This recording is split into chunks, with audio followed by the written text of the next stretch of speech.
So we'll just quickly talk about the symptoms of upper motor neurons lesions and lower motor neuron lesions. So upper motor neurons are those which are coming from the brain and synapsing in the spinal cord with lower motor neurons. So that's an example of, for example, corticospinal tract, like we talked about in the last video. And lower motor neurons are those which are going from the spinal cord through peripheral nerves and then innervating a muscle. So depending on which one is affected, you'll get different signs and symptoms. So we can firstly talk about strength. So if you lesion the upper motor neuron or lower motor neuron, you will have a decrease in strength for both of them, because both of these guys are playing a role in controlling your muscular movements. Atrophy, generally there's not that much atrophy with upper motor neurons. There can be some, but there will be a very notable atrophy of muscle with lower motor neuron. And of course, atrophy means a reduction in the size of the muscle fibers. Tone. So tone is generally dependent on the lower motor neuron. It's generally what gives it the tone. If there is a lesion in the upper motor neurons, you will get an increase in tone, or what we call hypertonia, and we can also refer to this as spasticity. Now, generally it's not that a lesion in the corticospinal tract will cause hypertonia, but with the corticospinal tract runs certain descending inhibitory fibers, and this sort of limits the actions of the muscle. For example, if you have a reflex that you do, it's not a totally exaggerated reflex, because the reflex is sort of limited or reduced, dampened down by these descending inhibitory fibers, and they run with the corticospinal tract.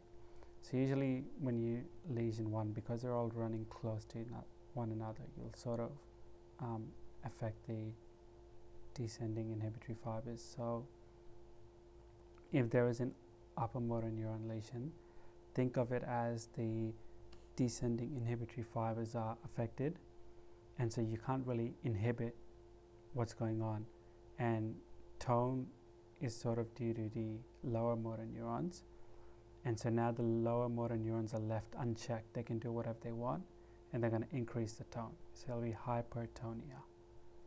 And lower motor neuron, well, if there's a lesion there, we already said that the tone is mainly due to the lower motor neuron.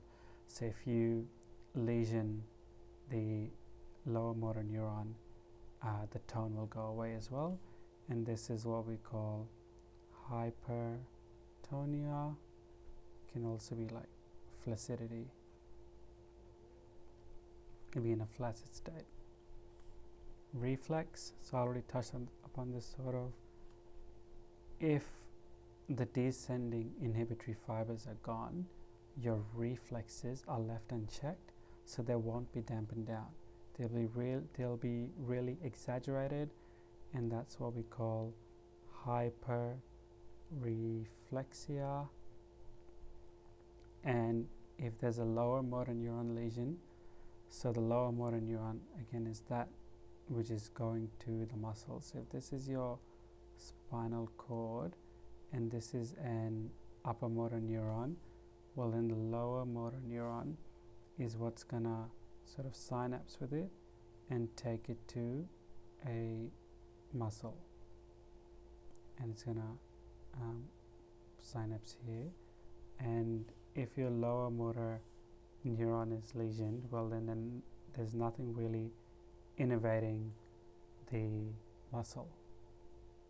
So if you hit the tendon of the muscle, there'll be a stretch in the muscle, and this generally causes a contraction because the muscle doesn't want to overstretch. It's meant to be like a protective mechanism, but that stretch is not really, then the information is not conveyed to the spinal cord, so then there won't be a reflex, and so that's areflexia.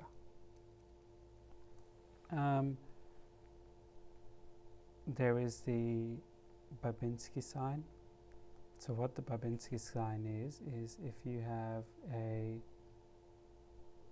1, 2, 3, 4, 5, counting my toes.